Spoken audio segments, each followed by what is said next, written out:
Most likely without knowing it, you've used this man's name, possibly even today.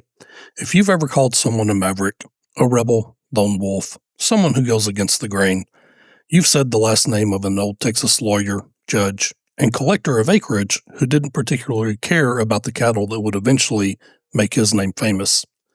Real quick before we get too far into the story, if you know the name of the man we are talking about, drop it down in the comments and let me know where you're watching the video from. I suspect most are in Texas, but I'm always interested to see where all the audience comes from. His name was Samuel Augustus Maverick, and one of the most Texan words in the English language exists today because of something that he never bothered to do. Maverick showed up in San Antonio in September 1835, a 32-year-old South Carolina lawyer with a Yale degree and an eye for land. He arrived just in time for the siege of Bear, got put under house arrest by the Mexican army actually, and spent his confinement quietly recording troop positions and cannon placements. When he got out, he didn't run. He joined the Texian assault and guided McMillan's division into the city. He stayed on with the garrison at the Alamo through the winter, and then, in early February 1836, the men inside elected him as one of their 2 delegates to the Independence Convention. He rode out for Washington on the Brazos on March 2nd. 4 days later, everyone he left behind was dead. Within days of leaving the Alamo, Maverick reached Washington on the Brazos and signed the Texas Declaration of Independence. The garrison he had just left fell on March 6th. Maverick spent the rest of the 1830s and 40s doing what he actually cared about, buying land, and lots of it. By 1851, he held nearly 140,000 acres. By his death, over 300,000. He served as San Antonio's mayor, sat in the Texas legislature, and even survived a stint in a Mexican prison after being captured during the 1842 invasion. But in 1847, something small happened that would outlast every acre he ever bought. A neighbor near Matagorda Bay owed him $1,200 and didn't have the cash, so he paid Maverick off in cattle instead, about 400 head. Maverick didn't really want them. He was a landman, not a rancher, and he had said as much. But a debt's a debt, so he took the cows and left them on the coast in the care of a slave named Jack, with instructions to look after the herd until Maverick got around to dealing with them. And he never really did. The slave Maverick left the herd with couldn't manage the herd on his own, and Maverick, by his own admission, wasn't paying much attention. The herd wandered the peninsula for years, mostly unbranded, breeding faster than anyone was marking them. Neighboring ranchers started noticing unbranded cattle drifting onto their land and reported it. Hey, your cows are getting lost. Your cows are getting stolen. And Maverick was busy surveying new purchases out west and sitting in the legislature.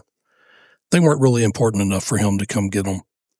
By the time he finally rode out in the spring of 1854 with his 2 oldest sons and 4 vaqueros to round the herd up and drive it to his ranch near present-day Floresville, the herd was down to about 250 head. Most still weren't branded. Many of the ones that were wound up in other ranchers' herds wearing their brands. 2 years later, he sold the whole lot to a neighboring rancher. But the damage, if you can call it that, was already done. For years, any stray, unbranded cow found wandering the range around San Antonio had a name. It wasn't a legal name, but it was a nickname that stuck anyway. Ranchers called them Mavericks cattle. Eventually, that shortened to just Mavericks. The word showed up in print for the first time in 1867, and it never really stopped spreading after that. Real quick, if this is your first ride with us, we do these quick dives into the stranger corners of Texas history over here on the Extras channel. The stories that are too short for a full episode, but in my opinion, too good to skip. Hit that subscribe button if these stories are your kind of thing. Now, let's get back to Sam. Maverick's later years read like a man who couldn't sit still. He served a second term as San Antonio's mayor during the Civil War.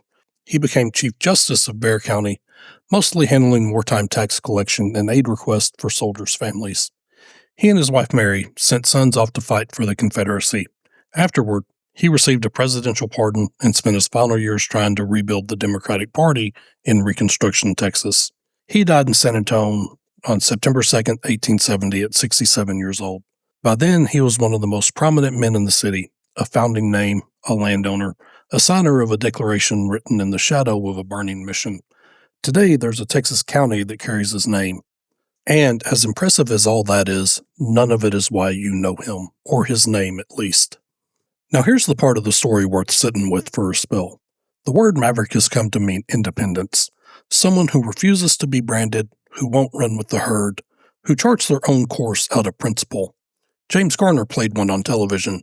It was Tom Cruise's call sign in Top Gun because of his character's personality. It's practically a compliment now. But Sam Maverick's cattle didn't wander because he valued independence. They wandered because he wasn't paying attention, and the man he trusted to watch them was a slave named Jack, who was overburdened. The original Maverick wasn't a rebel. It was a term for neglected cattle.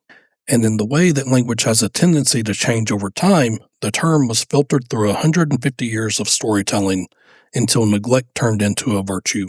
So it's worth thinking about the next time you call somebody a maverick or watch Top Gun, that the phrase didn't start with defiance.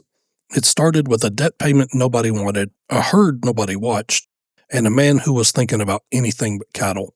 So, how many words do you use every day without knowing whose name is buried inside them? If you like this one or possibly learned something new, go ahead and hit that like and subscribe button. Thanks for riding with us today. We'll see y'all down the road.